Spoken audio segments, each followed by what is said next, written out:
دوستوں، جیسا کہ آپ جانتے ہیں کہ اس دنیا میں کوئی بھی ایسی جگہ نہیں جو خانہ کعبہ کی طرح مقدس اور مرکزی حیثیت رکھتی ہو۔ یہ مقام سعودیہ عرب میں وادی حجاز میں واقع ہے۔ روزانہ ہزاروں افراد 24 گھنٹے خانہ کعبہ کا طواف کرتے ہیں۔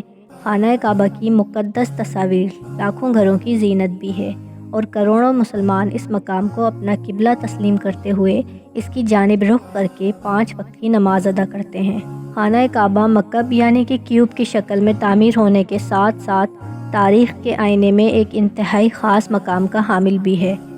آج کی اس ویڈیو میں خانہ کعبہ سے متعلق چند حقائق پیش کروں گی جن سے بہت کم لوگ واقف ہیں۔ ویڈیو میں آگے بڑھنے سے پہلے ہمارے چینل کو سبسکرائب اور ہماری ویڈیو کو لائک ضرور کیجیے گا۔ نمبر 1، خانہ کعبہ کئی مرتبہ تعمیر ہو چکا ہے۔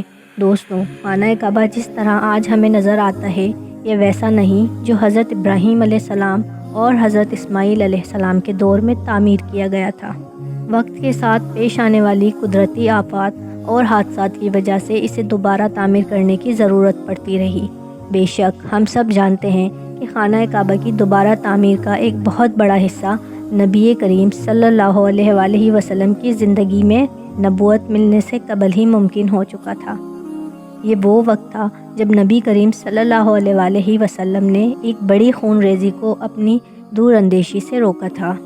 ایک بڑے کپڑے میں حجر اسود کو رکھ کے ہر قبیلے کے سردار سے اٹھوایا تھا۔ اس کے بعد آنے والے وقت میں کئی مرتبہ خانہ کعبہ کی تعمیر ہوتی رہی۔ آخر میں خانہ کعبہ کی تفصیل سے آرائش 1996 میں ہوئی تھی، جس کے نتیجے میں کئی پتھروں کو ہٹا دیا گیا تھا اور بنیاد کو مضبوط کر کے نئی چھت ڈالی گئی تھی۔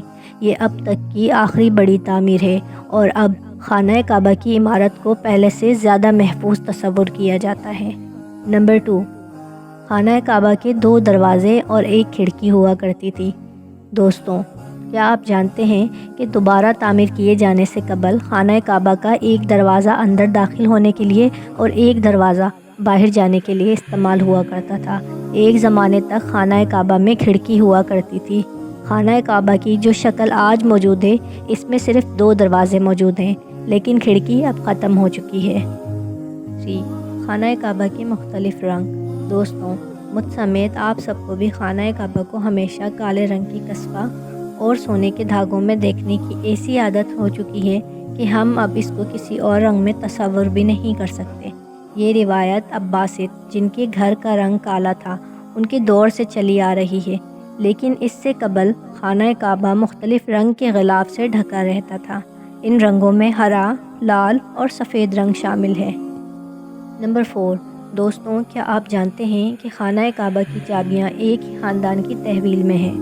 فتح مکہ کے وقت نبی کریم صلی اللہ علیہ وآلہ وسلم کو خانہ کعبہ کی چابیاں دی گئی تھیں، لیکن بجائے اس کے کہ آپ صلی اللہ علیہ وآلہ وسلم یہ چابیاں اپنے پاس رکھتے، آپ صلی اللہ علیہ وآلہ وسلم نے یہ چابیاں بنی شائبہ خاندان کے عثمان بن طلحہ کو واپس کر دیں۔ اس وقت سے آج تک وہ ان چابیوں کے روایتی رکھوالے ہیں، اور نبی کریم صلی اللہ علیہ وآلہ وسلم کے نادر الفاظ کی روشنی میں یہ چابیاں ہمیشہ ان کے پاس ہی محفوظ رہیں گی۔ حضور اکرم صلی اللہ علیہ وآلہ وسلم نے فرمایا تھا کہ اے بنی طلحہ، یہ چابیاں روز قیامت تک تیری تحویل میں رہیں گی، سوائے اس کے کہ وہ زور زبردستی تجھ سے غیر اخلاقی طریقے سے چھین نہ لی جائیں۔ نمبر 6، خانہ کعبہ کے آس پاس تیراکی کی جا سکتی تھی۔ دوستوں، خانہ کعبہ کی وادی کے نچلے حصے میں ہونے کی وجہ سے دیگر مسائل میں سے ایک بہت بڑا مسئلہ یہ بھی تھا کہ جب بارش ہوا کرتی تھی تو وادی میں سیلاب آ جایا کرتا تھا۔ یہ مکہ جیسے شہر کے لیے کوئی انوکھی بات نہیں تھی، لیکن یہ دوسرے مسائل کی وجہ بنتی تھی۔ اس وقت یہاں سیلاب کی روک تھام اور نکاسی آب کا نظام موجود ہی نہیں تھا۔ بارش کے آخری دنوں میں خانہ کعبہ پانی میں آدھا ڈوبا رہتا تھا۔ یقیناً آپ کے ذہن میں بھی یہ سوال آیا ہوگا کہ اس وجہ سے طواف کعبہ روک دیا جاتا تھا۔ ہرگز نہیں، مسلمانوں نے خانہ کعبہ کے ارد گرد تیراکی شروع کر دی تھی۔